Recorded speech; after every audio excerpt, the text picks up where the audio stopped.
Hello, fluffy friends! Welcome back to my channel. Today, I'm going to be reading a lovely story to you called 10 Beautiful Things. Let's dive in.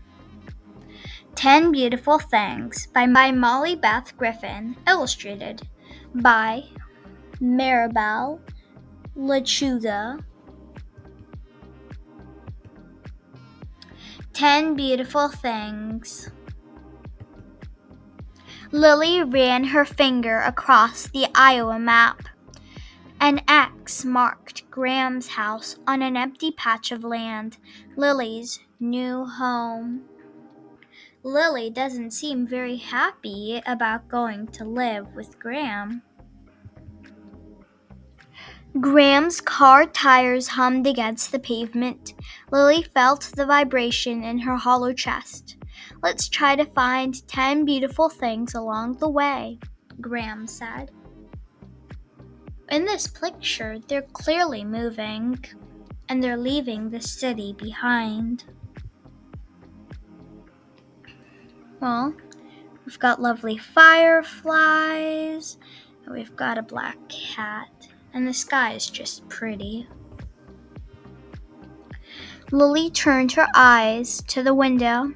There's nothing beautiful here, she said. She struggled to fold the map, so it nestled into itself just right. You'll be surprised, Graham said. And sure enough, at that very moment, the sun broke over the long horizon. So, it's dawn, and they're witnessing this beautiful sunrise. And it's just beautiful. Lily gasped. There's number 1, she cried. Right you are, Lily, said Graham. Fence posts rushed past. Graham flipped on the radio, trying to fill the silence. Lily felt the complaint starting in her belly again, coming up her throat and nearly out her mouth. But then Graham shouted, Number 2! A wind farm had sprouted in the field beside the freeway. Spinning windmill blades gleamed in the morning sun. So we've got all these windmills, and they stand out against the blue and purple sky and these reddish pink clouds.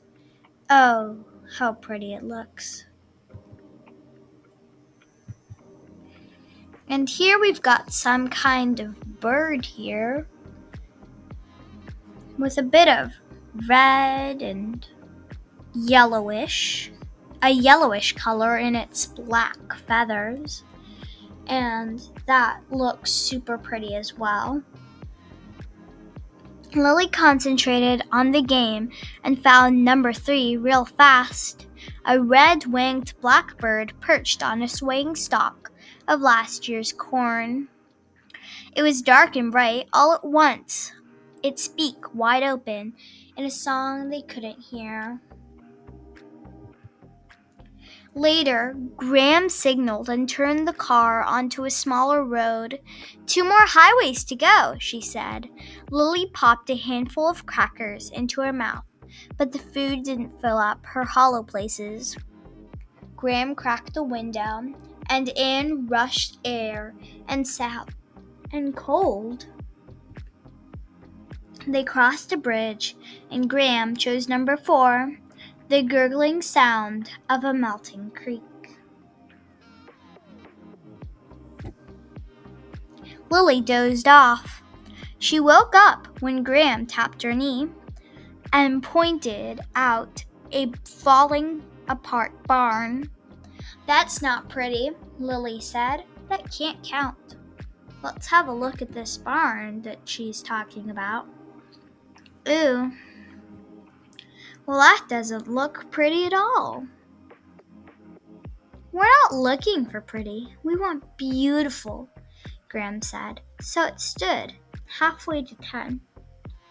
I wonder why Graham said that this is beautiful and not pretty, because I can't see anything beautiful about this farmhouse.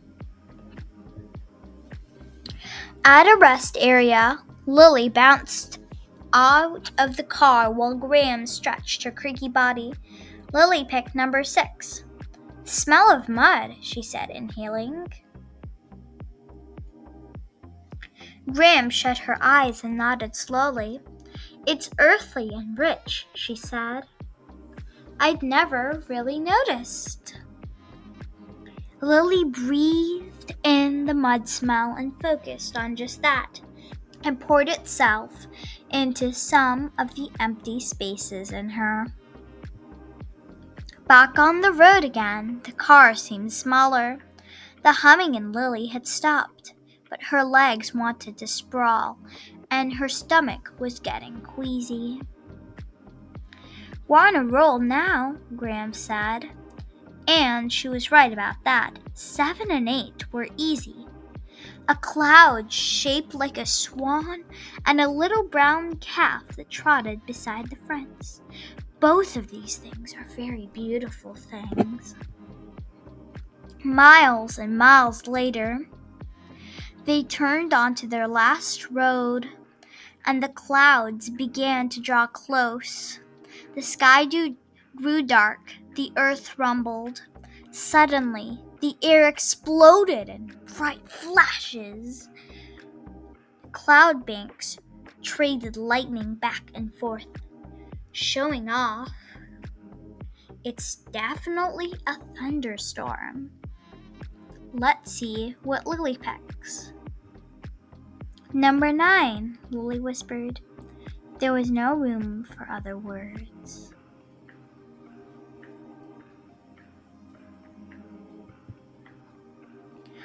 The storm took up the whole world, and it filled Lily up too. She was here with Graham, and for a whole minute, that was all that mattered. On they drove, almost there, not far now.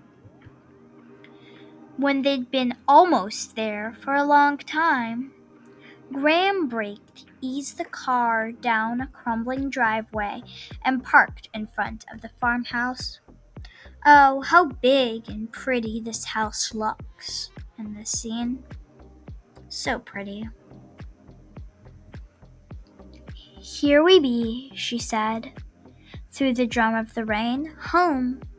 But we only made it to 9, Lily said, slumping in her seat. Nope, 10. Easy. Graham came around with the umbrella, and Lily stepped out of the car. We're 10, Graham said. Lily sank into her familiar hug. None of this was easy. Maybe it would never be easy, but she belonged with Graham now. She belonged here now. This place wasn't empty, and neither was she. The end. Please make sure to like, share, and subscribe to my channel, and I'll see you in the next video. Bye!